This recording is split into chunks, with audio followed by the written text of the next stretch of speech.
স্বাধীনতা দিবসের দিনই স্কুলগুলির স্বাধীনতা দিবস পালন নিয়ে কড়া বার্তা দিলেন রাজ্যের পর্যটন মন্ত্রী তথা শিলিগুড়ির বিধায়ক শঙ্কর ঘোষ।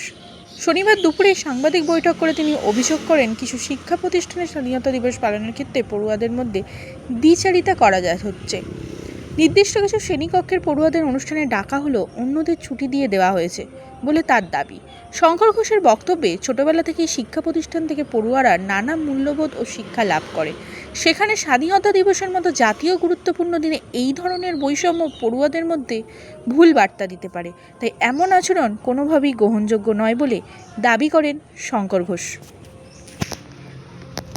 সহনাগরিকদেরকে জানাই আমার শুভেচ্ছা। এবং আমরা যখন স্বাধীনতা দিবস পালন করি তখন আমাদের সেই বীর শহীদ আত্মবলিদানকারী স্বাধীনতা সংগ্রামীদের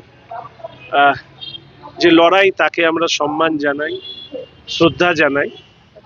তার পাশাপাশি স্বাধীনতা আমাদেরকে যে অধিকার দিয়েছে সেই অধিকার নিয়েও আমরা প্রত্যেকেই ওয়াকিবহল এবং আমরা জানি যে স্বাধীনতার মধ্যে দিয়ে আমরা কি কি অধিকার পেয়েছি।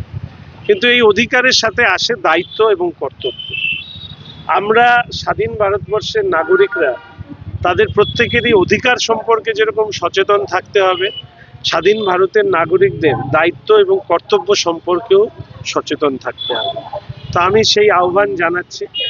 এবং এর পাশাপাশি আমি মনে করি যে একজন মানুষ তার যে মানসিক বৃদ্ধি, শারীরিক বৃদ্ধি, এই মানসিক বৃদ্ধি হওয়ার সময়টা মনে হয় কিভাবে আমরা স্বাধীন হলাম, কেন কতদিন আমরা পরাধীন ছিলাম, এই যে শিশু মনের প্রশ্ন, এই প্রশ্নগুলো তৈরি করা খুব দরকার।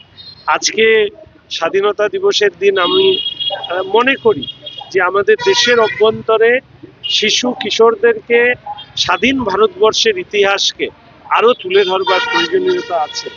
না হলে তথাকথিত এক ধরনের ভাষা এই সময়কালে যা শুনতে পাই স্বাধীন ভারতবর্ষের বুকে, সেটা আমার মনে হয় যে স্বাধীনতার ৮০তম বার্ষিকী যখন আমরা পালন করছি, এটা আমাদের ভাষা হতে পারে না।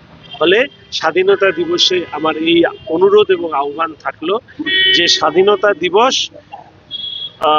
প্রতিটি ক্ষেত্রেই, প্রতিটি শিক্ষাদান ক্ষেত্রেও যাতে শিশুদেরকে বাদ দিয়ে না, শিশুদেরকে সাথে নিয়েই যাতে স্বাধীনতা দিবস পালন করা হয়, এই আবেদন আমি বললাম। এরপরে নিশ্চিতভাবে এই বার্তা যেখানে যাওয়ার সেখানে পৌঁছে যাবে এবং আমি আশা করি যে সবাই আমরা সচেষ্ট হব যে এই ধরনের কোনো বিষয় যদি কোথাও হয় তাহলে সেই বিষয়গুলো যাতে পরবর্তী বছরে যাতে সংগঠিত না হয় বা এই ধরনের বিষয় না ঘটে, সেই ব্যাপারে আমরা সচেষ্ট হব। একটা জিনিস মাথায় রাখতে হবে, আমি ব্যক্তিগতভাবে মনে করি ভালোবেসে যে কাজ করানো যায়, ভয় দেখিয়ে সেই কাজ করানো যায় না। ফলে এই কথাটাই হচ্ছে ভালোবেসে বলা, শ্রদ্ধা রেখে বলা, তাদের প্রতি সম্মান দিয়ে বলা, যে যেটা আমার কাছে একটু অবাক লেগেছে। কারণ আমি সারাদিন রাজনীতি করি, সকাল থেকে রাত অবধি সমস্ত বিষয় যে আমি জানবো এরকম তো বিষয় নয়। তো অনেক সময় অনেক বিষয় পরবর্তীকালে শুনি বা জানি, তখন সেই শোনা জানার মধ্যে মনে হয় যে এই প্রথাটাকে ভাঙা দরকার। তো সেই প্রথা ভাঙার জন্যই আমি আজকে এই কথাটা বলি।